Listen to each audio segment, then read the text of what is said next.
মেয়ের বাড়ির থেকে চলে এসেছি, আর এসে থেকে এই যে পরিষ্কার করতে হচ্ছে। দুজনেই ছিলাম না তো, ননদ আর আমি দুজনেই, আর দুনিয়া নোংরা হয়ে আছে। আর আজকে বৃহস্পতিবার, ঠাকুরের জায়গা তো একদম মানে সেই ভোর 6টার থেকে উঠে শুরু করেছি। ঠাকুরের জায়গা পরিষ্কার করে নিয়েছি, এখন বাবুকে আনতে যাবো। আজকে আবার জগদ্ধাত্রী পুজো, মানে নবমী আজকে, তার মেয়ের শ্বশুরবাড়িতে পুজো হয়। বাবুকে নিয়ে যায়নি গো, বাবুকে নিয়ে গেলে না ভীষণ অসুবিধা হয় খাবার দাবারে। আর ছোট্ট তো, ও একদম মায়ের সাথে ছিপকে থাকে, মেয়ে কোনো ঠাকুরের কাজকর্ম করতে পারে না। তার জন্য মেয়েকে 2 বছর ধরে, মানে নাতিকে 2 বছর ধরে নেয় না, আমার কাছে রেখে যায়। তা বাবুকে স্কুলে দিয়ে এসে এবার যদি মাকে সাজুগুজু দেখতো তাহলে আবার ওইটা নিয়ে ঝামেলা হয়ে যেত। তাহলে বলতো কোথায় যাচ্ছ সেজেগুজে। তার জন্য ওকে স্কুলে দিয়ে গেছে, আমি এই পুজো টুজো করে নিলাম, এবার স্কুলে যাব।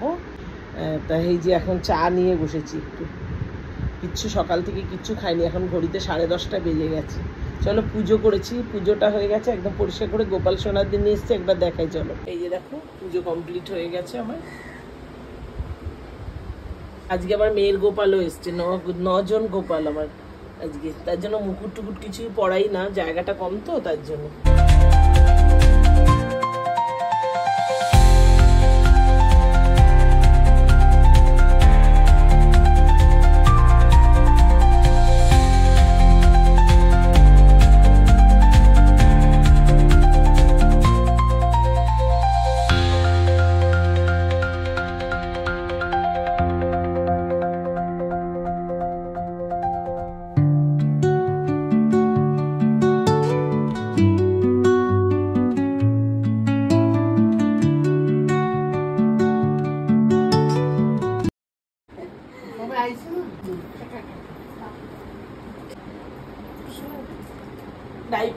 ডাইপার পরনি ওমা, সত্যি তো ডাইপার পরেনি তো।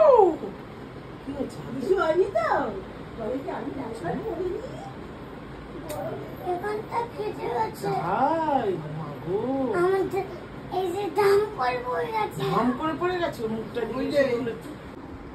এটা কি দিয়েছে?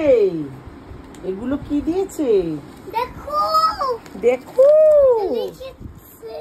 মা এতে তোমাকে সাইন করে দিয়েছে? কি বলেছে? ডিঙ্কা গুড বয়। স্টিকার কে করেছে? মাম্মা।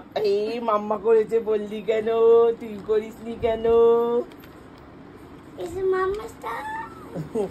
আমি কি পারি? এখনো ছোট্ট মানুষ।